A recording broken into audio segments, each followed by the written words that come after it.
Let me see if she'll do it for me. There we go. I have sugar today. She's being a little clingy. I think we missed her meds this morning, so she's a little sneezy. So she's being a little clingy. But yeah, she hadn't made a cameo in a while, so I thought I would see if she would make the cameo for you. Okay, so we have this on hold because I need to do this.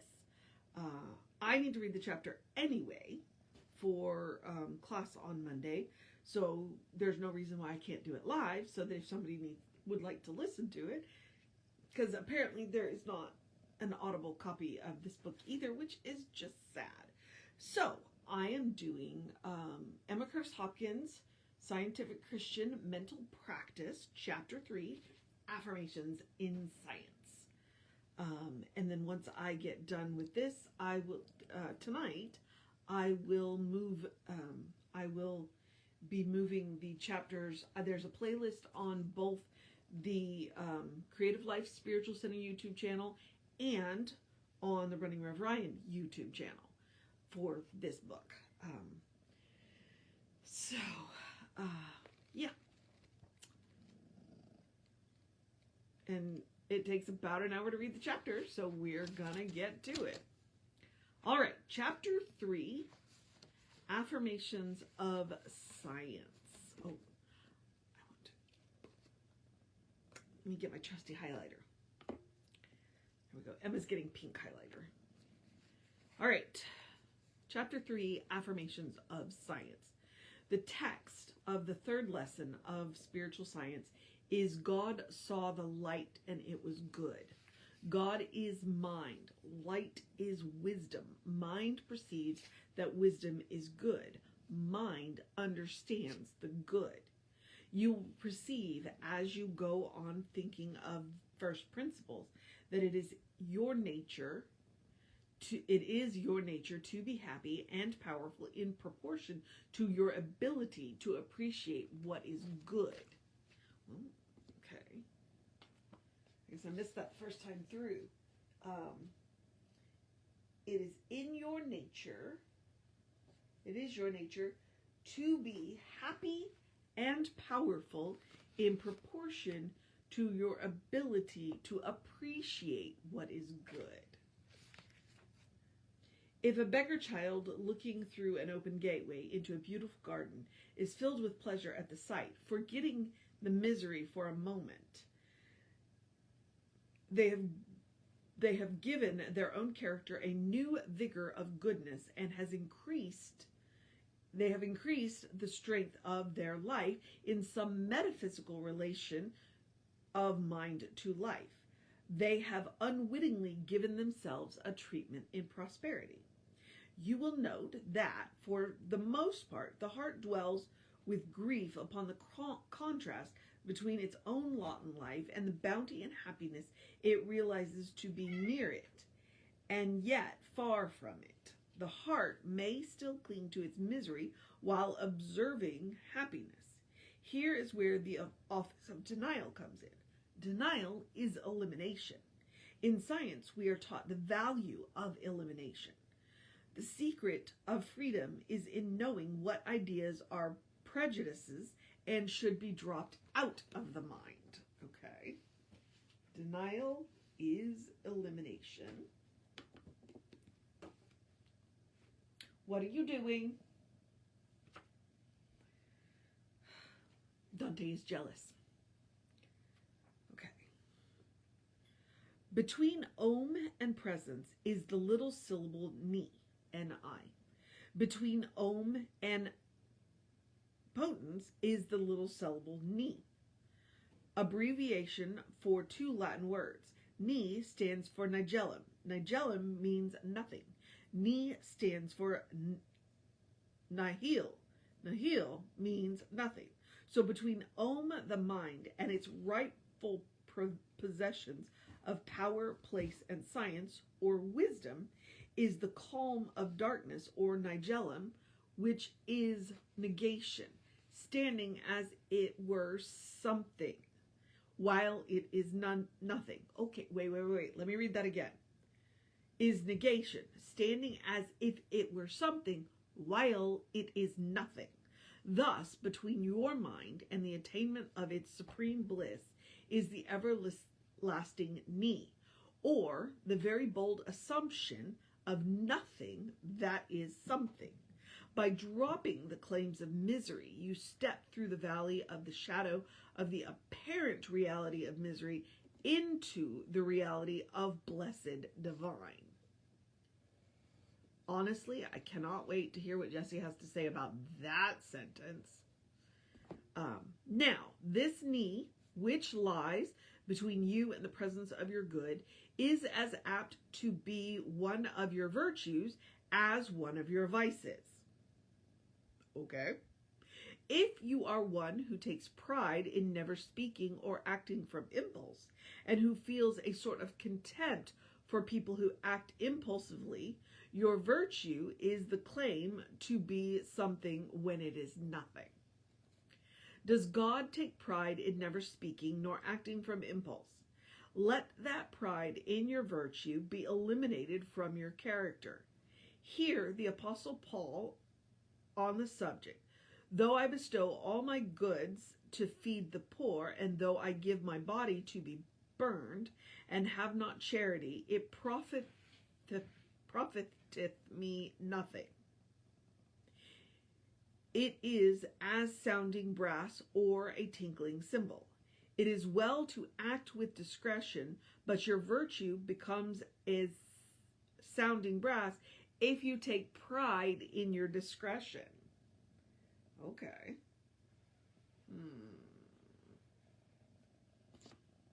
I think it's along the lines of when Jesus was talking about the man praying on the corner out loud. He's like, he's got his reward is being seen praying out loud. It doesn't matter what he's praying for, because that's not the reward. The reward is to be seen praying out loud. So your virtue is your is what's getting between you and your good, because you're taking pride in it. Okay, just a thought. Suppose you are very prompt in paying your debts and take pride in it, speaking scornfully of people who do not pay promptly. This pride in your virtue hides the virtue. One good day, you may believe yourself unable to pay your debts, and if it causes you to be more lenient with people who are careless, you will pass the shadow knee that stands between your mind and its satisfaction. Present, so near, yet with the distance of a personal trait between. In our last lesson, we named these ideas of absence. We called our protest against them denials. We spoke of the two particular traits of each human being. These are not innocent traits. They are habits of thinking which belong to our manner of believing in the absence of our particular good. They are strong men armed to the teeth with the determination to stay by us as long as we live. The habits is what she's talking about, okay? Take yourself in hand and, looking up to heaven, resolve to reason your special traits out of your life. All right, Emma. Resolve to reason your special traits out of your life. Prosperity is the acknowledgement, either consciously or unconsciously, of the presence of God. They who are prosperous have eliminated from their mind some idea which the one who is seemingly not prosperous still holds on to with tenacity. We are often surprised to see how prosperous liars seem to be. It is because they have eliminated a belief in absence, which leaves a good opening for what they wish for to rush to them. Some liars make good healers on the same plan. They have dropped the one belief in the absence of good, which the poor healer holds on to. The liars get their hardships in some other way than the absence of abilities. They may have some incurable malady in their own body, or some member of their family may be afflicted. There are 7 thicknesses of the claims of negation standing between every mind and the security of good. What? I underlined it, so yeah, okay. So let's see what the 7 thicknesses are. 5 belong to us in common. The last lesson should have given you a clue to the claims that seem to master you, but over which you are in reality master.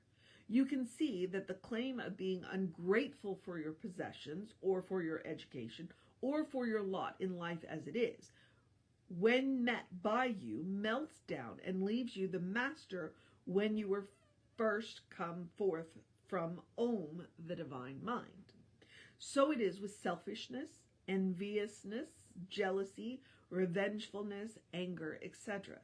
They are no masters at all, yet they seem to be our masters.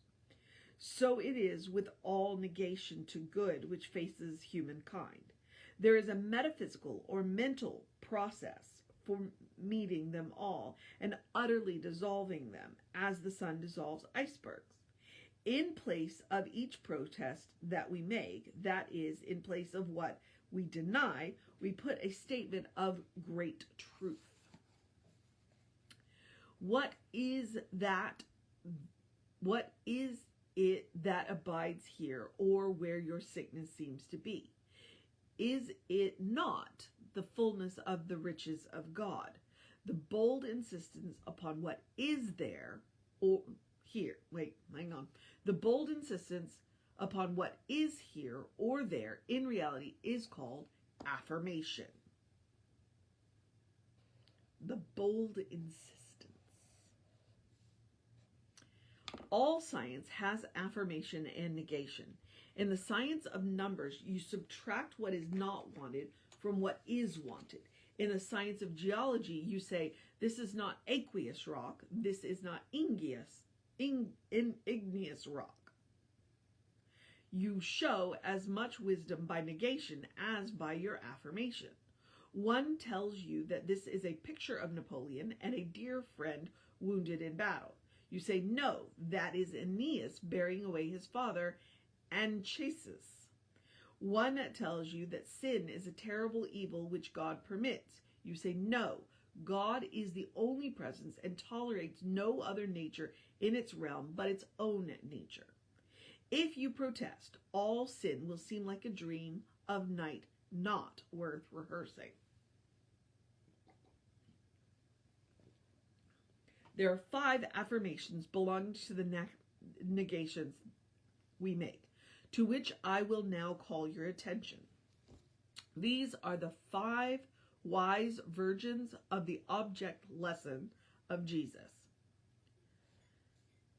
which is an interesting way to say that, but they are called virgins because they are the most simple and reasonable statements of mind statements the mind can make when telling why the negations of its good are not reasonable. The 2 affirmations that belong to you, each in particular, we will describe under miscellaneous affirmations. These affirmations are all mentioned in the Book of the Dead. That is the Egyptian Book of the Dead, by the way. Your 2 special affirmations are not virgins. They are strong defenders and providers. They are the strength and wisdom of your own life in its unique relation to all life. As your mother cannot do your eating for you, nor your breathing, so no one can charge you with the strength of your own affirmations and denials. John the Revelator said that the 3rd foundation stone of the temple was Celadony. Our character is the temple, or the holy city. The Celadony is the love stone, translucent like opal, always gleaming with the purity of diamond and the heavenly blue of the sapphire, shone upon by the hot sunshine of a light that never fails. There is upon the earth no Celadony stone like that the one John saw, gleaming with the white light of the primal truth, of the omnipresent, omnipotent, omniscient goodness of God with blue flashes of wisdom and unchallenged peace and the red gold of love, of truth, and of goodness set on fire by challenging negations. Without this stone, character is not glad and strong and fixed and secure. Side note here, the priests of the Hebrew priests, and I'm not sure which, it could be the Levites, wore a, I want to say shield, but I don't think that's the right word, placard with 12 stones in it. And the 12 stones symbolized a number of different things. And I think that's where she's getting the 12 stones that she's using in these lessons, is from the 12 stones from the priests of the Hebrew faith. Again, like I said, side note, it may or may not be true, but it's something that I've heard in passing, and it may be something that you find interesting and want to look into. All right. There is no use making the affirmations until we have made the denials. You will see people affirming that they are God who are quite willing to do ungodly deeds. This is because they have not met the everlasting me of Carlyle with the irresistible no. They have not taken their unreasonable prejudices by names and told the reason why they are free from such claims against them. The strange part about the claims of negation is that, whatever they are, everybody seems to see them. So, the two mighty appearances of evil in humanity not being met by denials or bold reasons why they are not realities leave the character making great religious professions but badly inconsistent there within, and they fill their neighbors with disgust. Which, yeah. When the right denials are made, the affirmations are exceedingly hot and effective. James, the half-brother of Jesus Christ, said, "The effectual fervent prayer of a righteous person availeth much." The photographer in a yellow glass room has light and heat enough for fixing beautiful pictures upon their films, but still there is a mysterious something lacking, and they cannot take the photograph in such light. Thus, in bringing out the answers to our prayers, the actinic ray, which is the cutting, pungent ray of denial, is as necessary as the sun ray, called actinic, is necessary in bringing out the images of photography. The day set aside for denials gives the mind a clear draught for the finest affirmations to blaze hot on the firmament of our daily life. If a greater fire is smoldering under the house, it will never make a bonfire of the house until an opening is made somewhere for the draught. If a powerful steam pressure is set against the machinery of an engine, it will not move a wheel until a valve is opened for a vent for the steam. So the mighty truth filling every mind with its energy waits to move through the sluice-like ways made by scientific protest, like Carlyle's energetic, "I am free." Let your light shine, said Jesus Christ. He would not have the great mind with which we are all stored hidden under a bushel. He would have our mind free. It is a good denial of evil to reason out, as Carlyle did, why we are free. Okay, wait, what? It is a good denial of evil to reason out, as Carlyle did, why we are free. We must then affirm our nature and hold on steadfastly to our affirmations. The race religions have talked about one word, somewhere in the universe, which contains all the potency of all denials and all affirmations. Jesus Christ used the word, evidently, but only to the ears attuned to it was its tone clear enough to be heard by humanity. So, as nobody received it, he told them to repeat his name. If you will repeat the name Jesus Christ, you will, step by step, come into his quality of mind. Then you will, step by step, become cognizant of the divine nature charging your being. You will feel a delight in your substance. You will see how the wisdom of God is your wisdom. You will see that your wisdom is God. But you will never realize this until you have given free vent or clear passage through your mind for the powerful pressure of the God mind to speak and think through. Okay. You will never realize this until you have given free vent. That's something to think about. I'm going to think about that one. Okay. The syllable ni, which stands between om and presence, is the thick wall of belief in the absence of good. It is sometimes called the dark river. It is often called the veil of flesh. It is sometimes called a bridge over whose mysterious claims we are to walk into the presence of our good, or over which our good comes to us.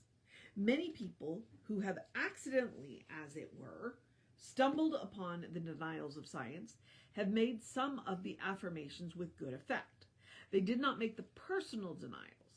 You have seen that personal cleansing is important as general doctrine. Okay. I think that's that forgiveness aspect where Jesus said, don't come to the altar if there's something between you and your brother. You go get your forgiveness and then come to the altar. David cried out, "Cleanse thou me from secret faults." You would, like Carlyle, give a reason why there is no reality to the appearance of faults.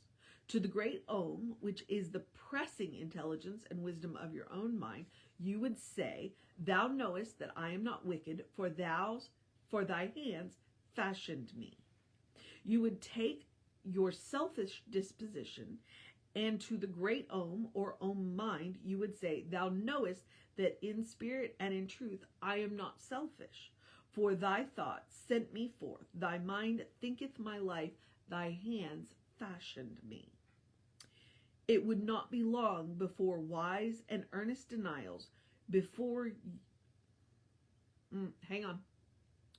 It would not be long after wise and earnest denials before you would be uttering mighty affirmations of science, and your life would be consistent with them. Certain of the great Greek philosophers illustrate this truth. Pythagoras, in the 6th century BC, made certain of the denials of science. Especially, he saw that sensation is mental, not a physical exercise. After determining thus, he found himself affirming that our soul is an emanation from the universal soul and partakes of the divine nature.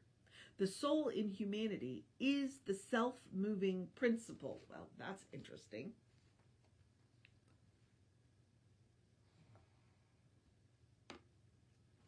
Okay. Anaxagoras, born in 500 BC, said that matter is only the result of ideas. Soon after this, he had to make an affirmation on the subject of matter as being absent and the spirit as present. He said the force which shapes the world is not in the nature of matter. It is not impersonal force, it is mind. This supreme mind is distinguished from matter by simplicity, independence, knowledge, and supreme power.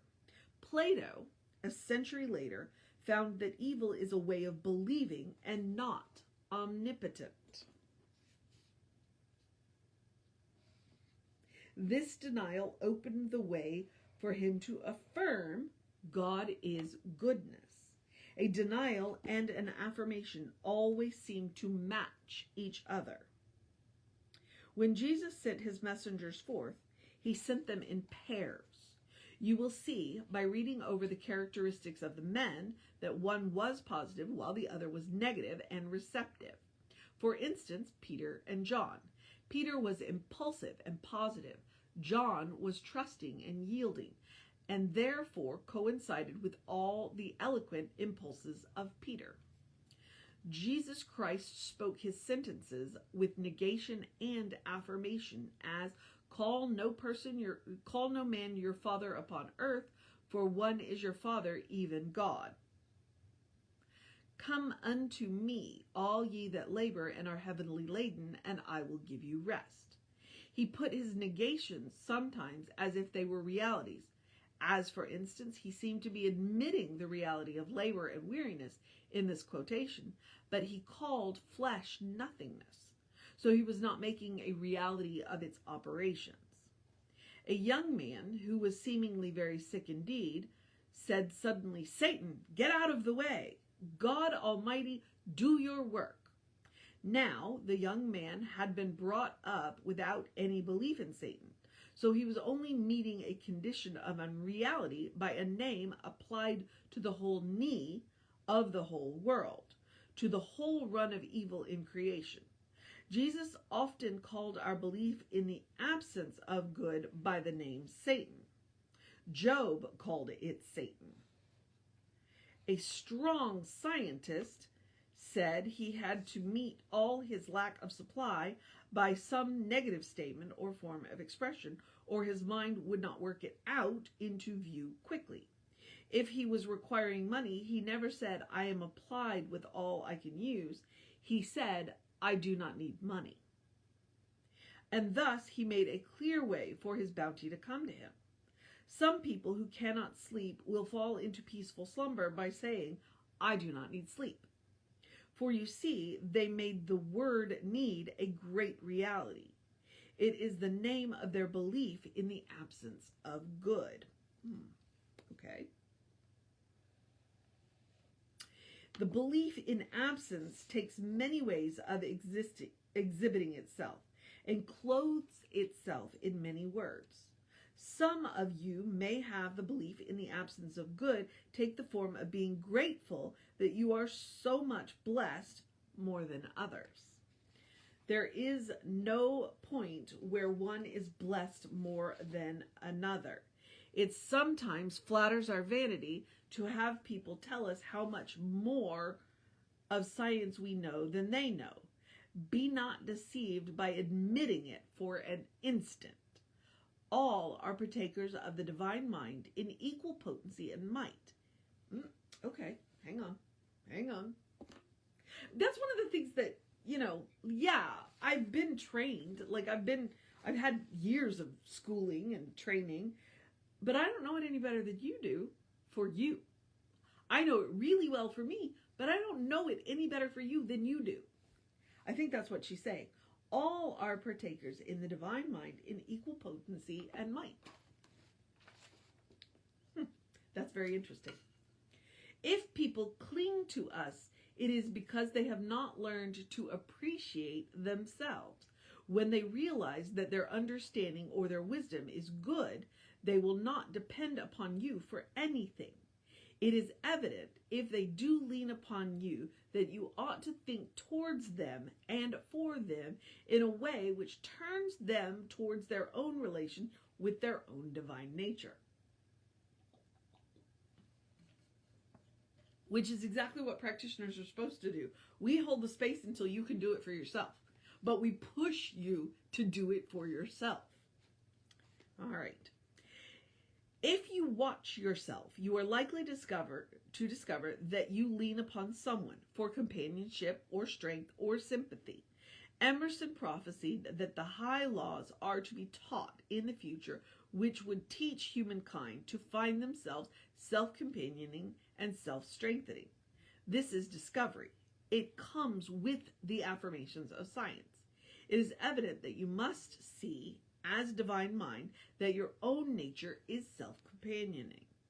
Successful people along any line have borne about within their own minds strong native affirmations. Sometimes they took them as children. They are hardly aware how important a part in their lives, their positive conclusions have been. High resolves made in intense feelings have been like oak trees. One of the popes told how, as a boy in the field, he decided to be pope in Rome. Euripides, the son of a fruit dealer in Europe, took some lofty resolve as a boy and rose to be the friend of Socrates. With him, the glory of the Athenian stage descended into the tomb, says the historian. Virgil, a baker's son, lifted his thoughts on high, and they took him to a plane of such ideal concepts that, when he had written his poems, the Roman people would rise in the theaters to show him the reverence they paid their emperors. Epictetus, a Greek slave, put the thoughts of his young mind to noble principles of life, and though he was deformed and sickly, his noble affirmations lifted him free of being the slave of a cruel master to being the honored companion of lords and princes. The young man's ideals wait for demonstration on the heights of affirmation.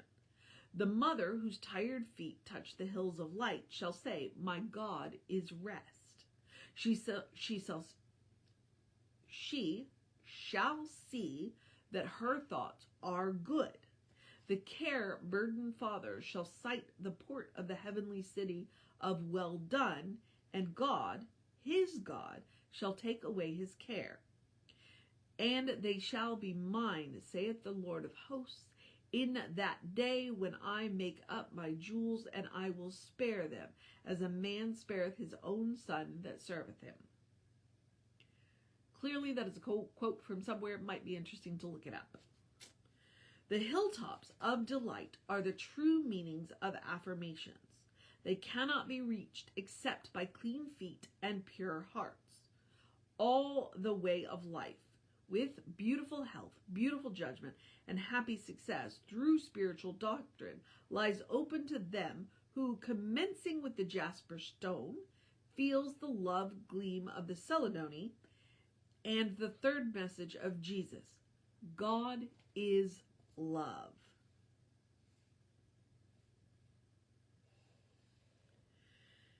The 5 universal affirmations are: my good is my God is life, truth, love, substance, intelligence, omniscience, omnipotence, omnipresence.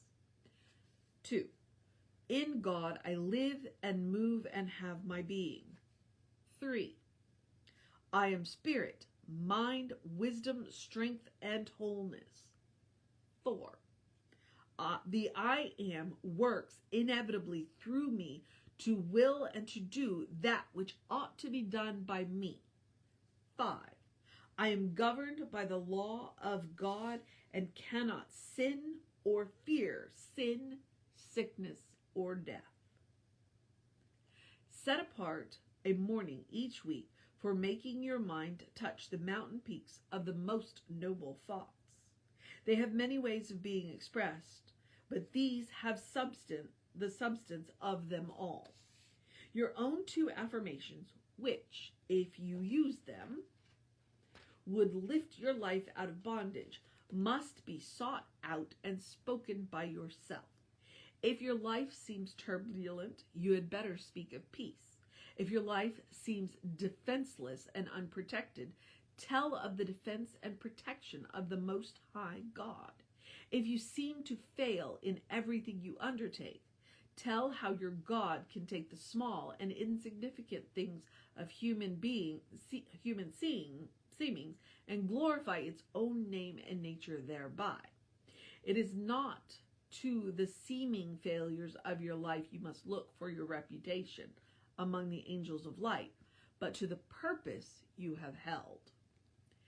What matter smile or frown, if angels looking down shall each to others speak of thee in tones of love continually? until the name on earth but seldom heard hath come to be in heaven a household word. There is no storm of adversity that can shake your name through the ages, if your affirmations are lofty enough concerning the dealings of your God with you. There once was a woman who held on and held out that she must cast all her care on God. She would never admit that she got her support from any other source than Almighty God. She would not admit that her life was assisted, kept, or by any other means than straight from the divine mind. She feared nothing and nobody, because the everlasting God was her rock and fortress. From being the child of adversity and misfortune in the seeming, all the conditions of her life grew easy and bright. She took as principle to hold in her mind that the yoke of Jesus Christ was easy and his burden was light. You may take any position you like and hold on to it until it makes your life demonstrated. It will be your own affirmation.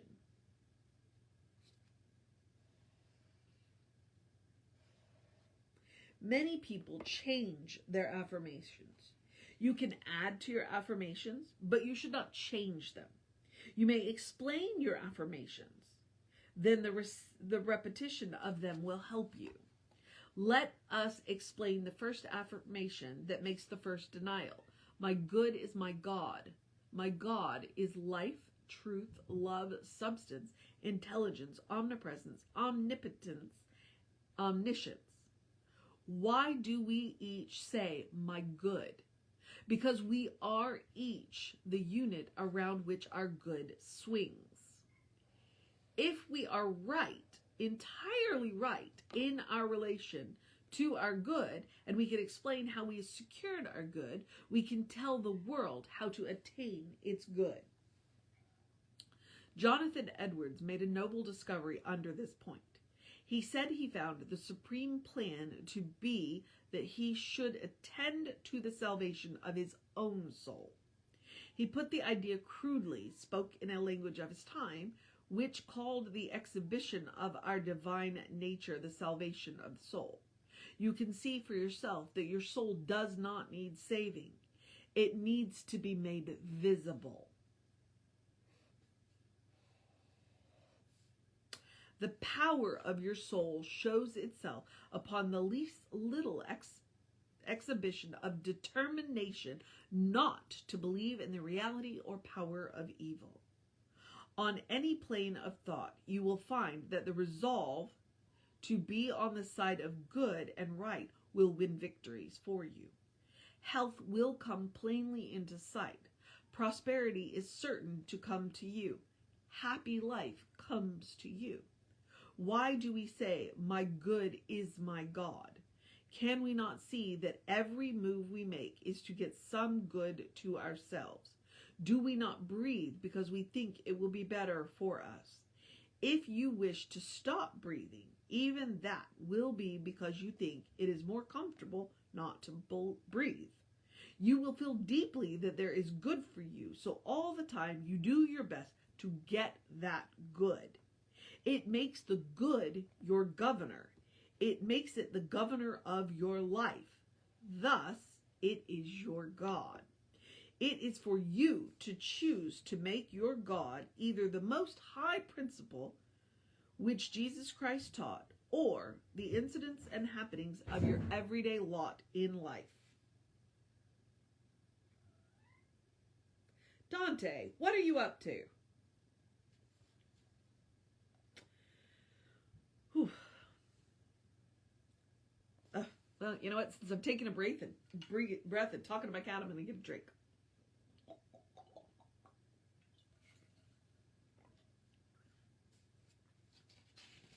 Whatever draws you to it, makes you think it can satisfy you, governs you, and is your God. This is the reason so many have stood upright on their feet and said, I am my own God. They thought it better to be self-ruled or governed than to be governed by appetite for food, hunger for praise, search for home, quest for health, hope for friends, etc. It is very safe to say, my good is my God. It is then our privilege to say what is our good. We have a natural tendency to love life itself. We may have been displeased with our conditions in life, but we do not mean life itself when we are telling how we hate our life, if it is hard and disagreeable. No, we mean we hate the conditions of our life. We do not think that the free elixir of quickening forever, which breathes like a fine wind through the universe, is not good. So we look straight towards the free, fine elixir that breathes through the universe, and we say life is good, good is God, thus life is God. It is natural for our minds to love truth. What is truth? Asked Pilate of Jesus. Whether he spoke jestingly or scornfully or sincerely makes no difference. The fact remains that every person would like to know what is really true. There is, even in the mind of the most devoted religionist, always a doubt as to the absolute truth of what they are talking about. When they tell that God was so angry with the world that his only son had to take the part of a scapegoat of the Jews in order to pacify him for the world he had made, having turned out so badly. Yeah, I could never buy that explanation. It's like, God made the world, and then is angry that the world turned out bad, so he sent his son to die. It doesn't track. Logic. It's not logical. Okay. It seems strange to see educated, noble-looking people standing on high platforms and proclaiming such a child-acting being as the Jehovah of goodness. They doubt it in their secret hearts, but nobody doubts that the free, fine spirit that breathes intelligence through the rocks and through humankind is God. This is truth.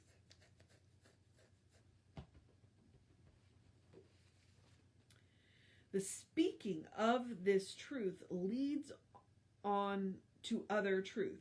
We seek for absolute truth. Thus, our God is truth.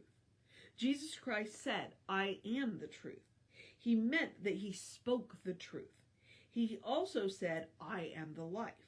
He meant that he understood the fine, free, undivided, and eternally abiding life that fills and swells and breathes like a wind of delight through all the universe. Truth is good. Truth is God. Thus, God is truth. There is an uplifting strength which comes with acknowledgement that God is life and God is truth, that does not come to the person who says their good or their God is their beer or their horse or their billiards. The face and form show what the thoughts proclaim as your good. What have you sought after? That is your acknowledged good. It has marked your face and form. Take a true thought in your conscious mind and say it, either silently or audibly. Soon you will mark your face and form with another light.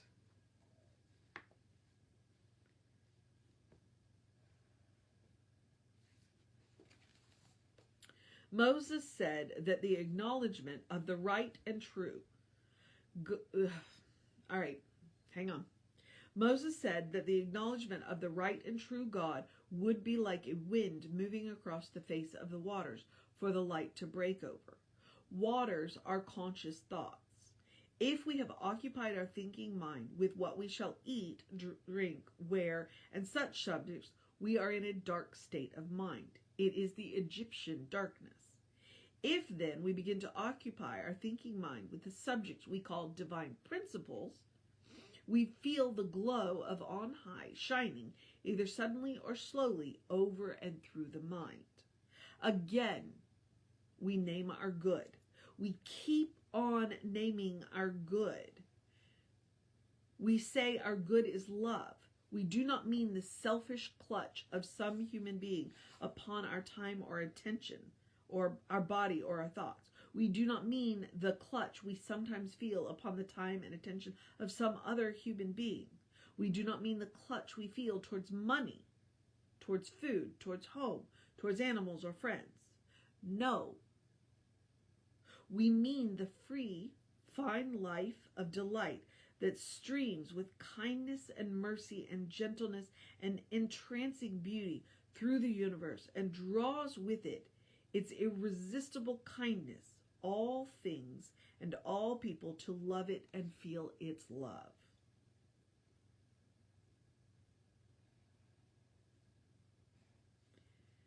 I drew them with the bonds of love, and they knew not that I healed them, said the goodness of divine love that never clutches at us, nor is caught by our hungry clutching.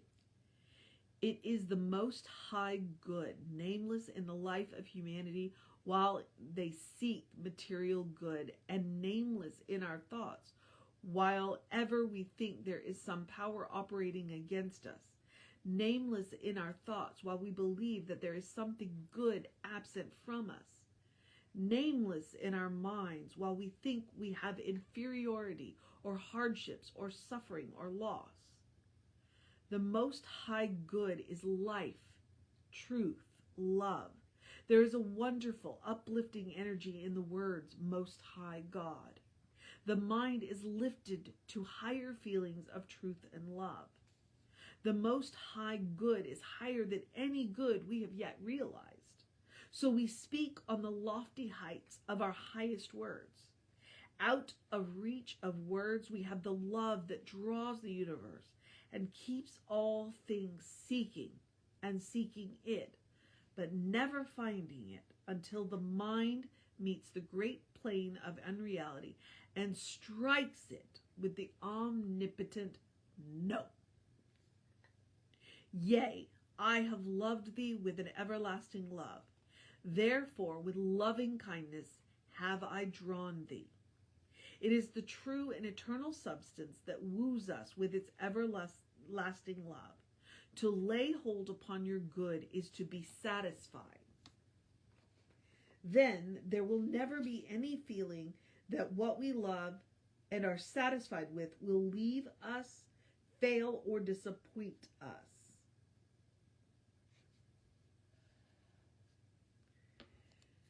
God is love. Love is God. God is eternal. Eternal love is God. When we love somebody and then later do not love, it is only that we have a mental feeling of absence. It shows that while we felt the love, we gave no word to it, that it was eternal God. It is by the use of the right word to all things that they show their real character and do not hide from us. The delight that we now feel in the little glimpse of the feeling called love is a foretaste of a substance that we have here at hand, hidden only by our feeling that our good we were to lay hold upon is absent. One and another of the world's great thinkers have found that there is a shadow system gathered over us that is a great dark something hiding us from the good we are seeking. If you study into the matter, you will see that it is all a mental state. Rise, as Carlyle did, and proclaim your freedom from the claims of your incompetency and ignorance. It will vanish, and you will stretch out your hand and lay a hold of some new good each moment. You will first notice your freedom from sickness. Then you will see how much better you get on with people who seemed before to be hard and ugly. You will notice that your own disposition is better. You will soon be more prosperous. Many things will change in your favor that hurt you before. It is the only way offered to humankind to change by a method at all worthy of the idea of an easy yoke and light burden. Jesus promised, by accomplishing the great works through a doctrine. To some, it seems an easy task to sit down alone by themselves and reason out their freedom. To others, it seems almost like nonsense. The reasoning seems right enough, but its basis is so different from that of the world that it seems that there is a fallacy in it somewhere. To such we recommend the fact that many have stumbled upon the process without knowing that they had touched the keynote to all power of God for all people. For instance, a Russian general once said that when it seemed as if his body were too sick or weary to undertake the hard tasks of the day, he would say to it, "You must be strong and able. You cannot be sick or feeble. Do as I wish you to do. Be up and about your business." So he got his body so trained that it would rise from a great claim of misery. The father of Henry Ward Beecher would say to his overtaxed mind, "Go out, every thought. I will have none of you in my mind. I will shut the doors and lock you all out." After a while, he could shut out every thought. Napoleon Bonaparte could do the same thing. If it is hard for you to fasten your mind to a treatment such as this, write down just what you would like your body to do and be, and read it over at intervals. Read it aloud. By and by, you will accomplish with your own body exactly what you wish. We are entirely built up and moved by our thoughts. In the Theologia Germanica, a religious book written about the time of Martin Luther by an unknown writer,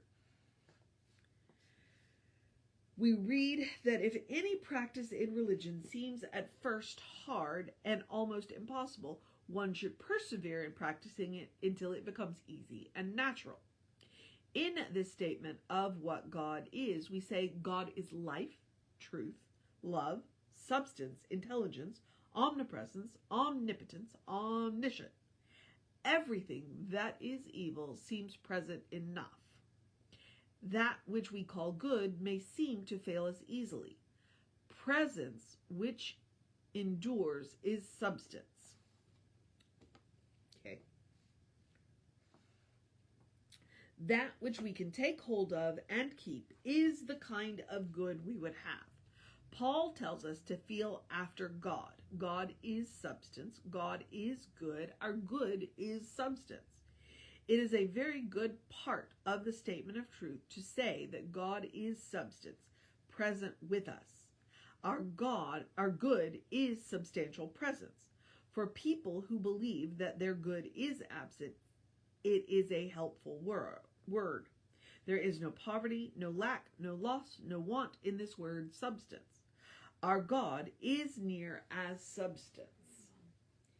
If you are one who believes that you are absent from your beloved friends, this part of the statement of truth will bring you great satisfaction in some marvelous ways. Nothing is out of reach of the power of these statements. After a while, they come around with their fruit, like seeds to fruit edge, or like planets to their orbits. It must not dismay you if you do not work with your mind as quickly as others. In other words, don't compare yourself to others. There is always one thing in which each one of us is quicker than others. It is a great practice to offer glad praises that God has made the way of the Holy Spirit through you so successfully. There is a self-supporting power in the Holy Spirit which, when you let it operate unhindered through you, leads straight to your substantial support. People will think you fortunate, but it will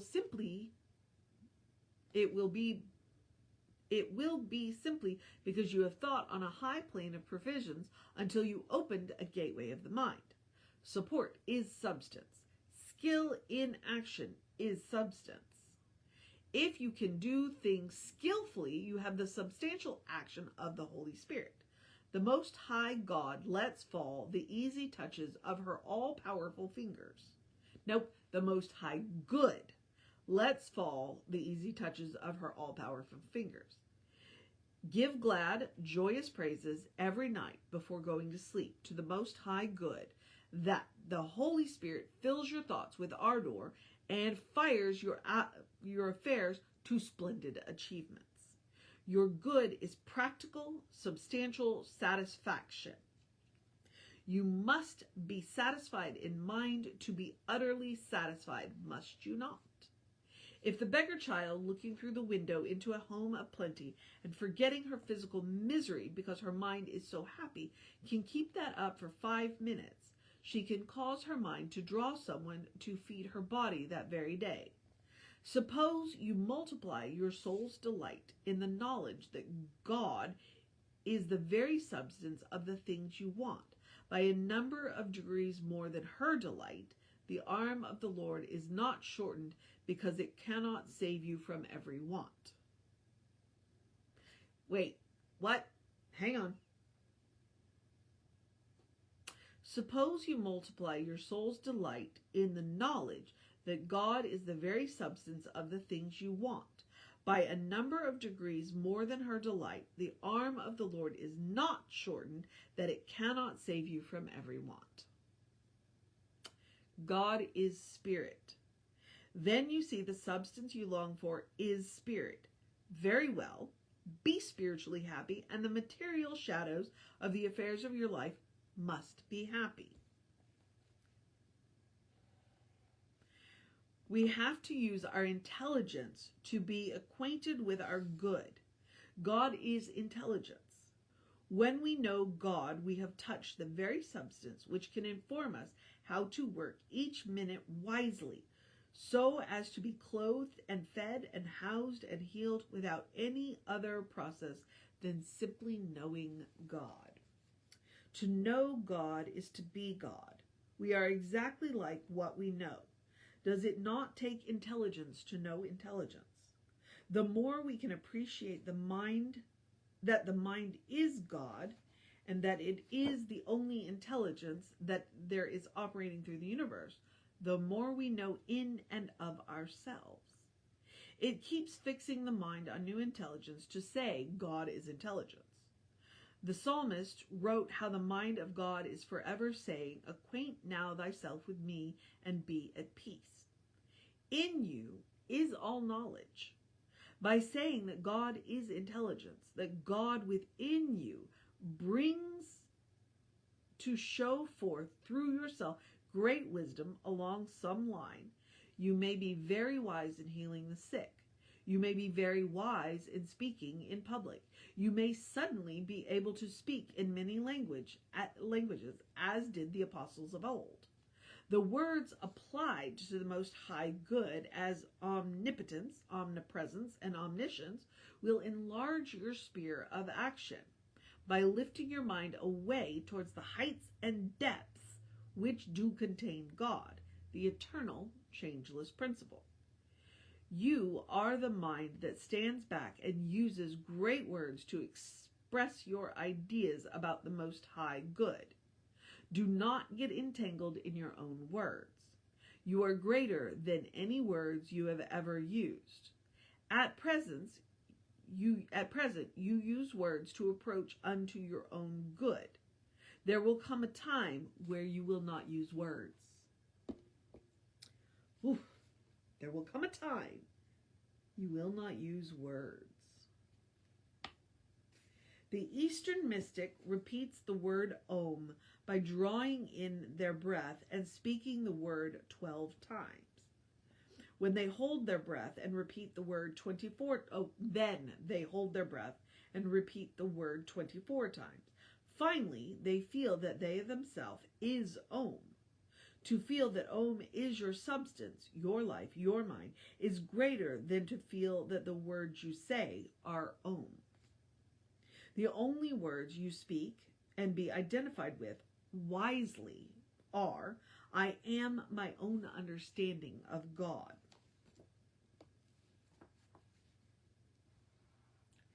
These words bring you face to face with the highest of yourself. You can be identified with your own understanding of God. Understanding, as far as you have it, is the mind of God. It is perfect as far as you have it. To speak of it as yourself increases it within yourself. People who speak of God as a wonderful being sending calamities are not exhibiting their understanding of God. They are hiding it. In you is the understanding of God in perfection. Speaking of your understanding intensifies it. So, the second affirmation, which is, in God I live and move and have my being, has always meant in my own understanding of God.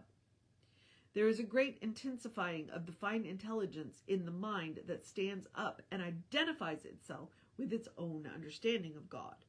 No word can express your understanding of God. You are it. Live in the second affirmation much. I am my own understanding of God, or this one. All that God is, I am. It balances the denial there is no matter, for understanding is not material, it is spiritual. And what understanding of God you really feel or really show is all the substance you show.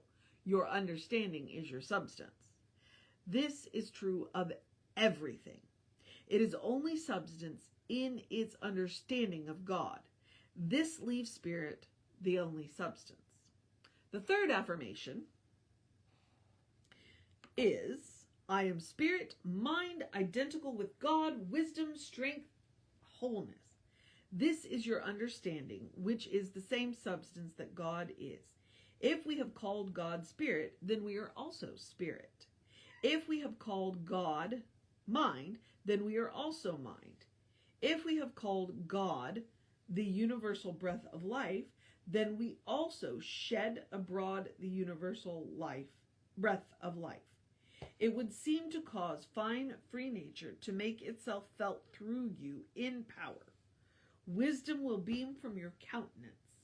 Did not Astrates tell Socrates that his presence illuminated him with wisdom? So all who let the spirit be themselves as it is God will show the same spirit as God. So all who let the mind be themselves as it is God will speak and think the thoughts of God in wisdom. There will be no loss of mind, no weakness of mind. Thoughts will be free. Thoughts will flow free and strong. Thoughts will shed abroad healing. Thoughts will reflect their thinker. That is, we mean by reflect, that they will shed abroad the mind of God by wonderful thoughts, which can accomplish great and wonderful things. Oh, I see the light at the end of the tunnel. We're getting there. We're getting there. We got about 4 pages left. Oh, break time. All right. All power is given unto mind. All accomplishments are given under the power of thoughts. The world will uncover from its shadows of grief and sin by right thought. The world has covered itself with pain and poverty by wrong thought. The fourth affirmation is, God works through me to will and to do whatsoever ought to be done by me. This is true. Our understanding does all that it has done for us. We are clothed and fed and housed and healed. We have all our blessings by our understanding. This is God. If we would have these marvelous works increased or perfected, we must intensify our understanding. This is being more of God. We may be all of God, or we may be as little of God as we please. Okay. Being free to speak what we please, and thus free to make our understanding show forth, great or small, free to make our world, we therefore make what we now experience by our understanding of God.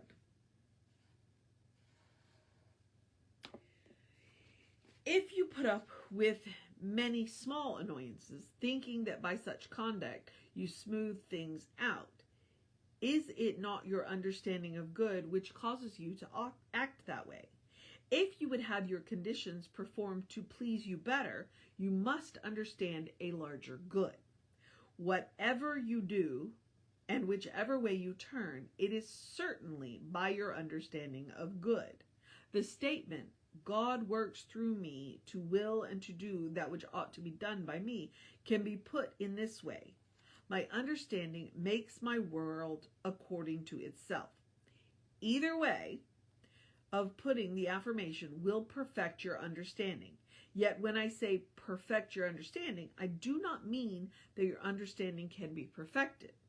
What I mean is that you have never loved your understanding enough.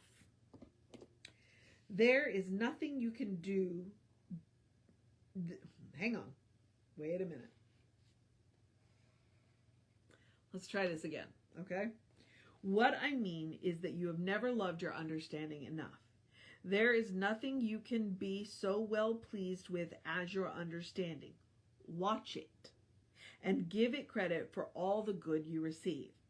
You will soon love it, and this is loving God. Thus, you will be the same idea with God who saw the light, that it was good. It is the mind seeing that its power of understanding is good that brings it all its good. The fifth affirmation, which matches the fifth denial, is, I am governed by the law of God and cannot sin, cannot suffer for sin, fear sin, sickness, or death. Do you remember the fifth denial? It was, there is no sin, sickness, or death. Why do we call them regular denials and affirmations? Because they are those reasonings which, step by step, come forth after saying that first foundation sentence, that there is one power, one presence, and one mind.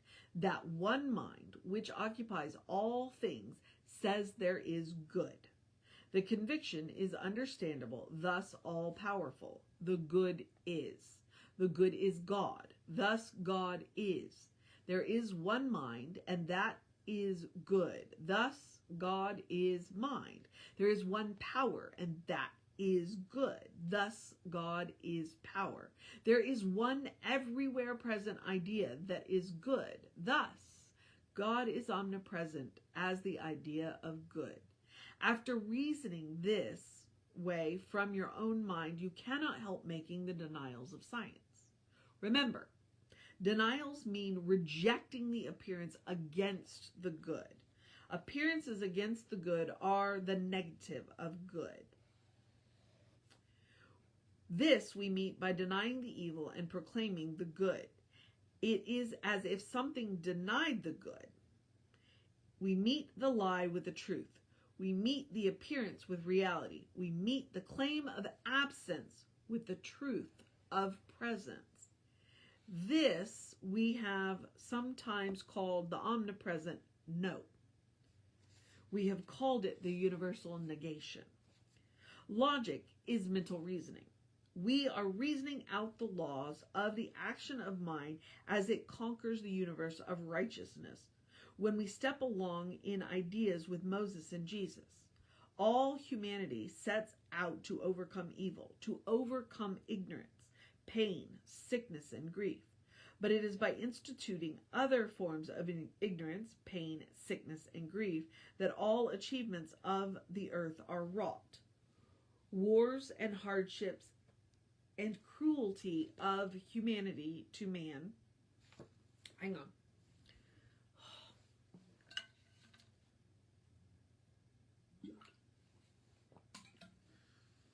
Okay. I'm going to try that sentence again.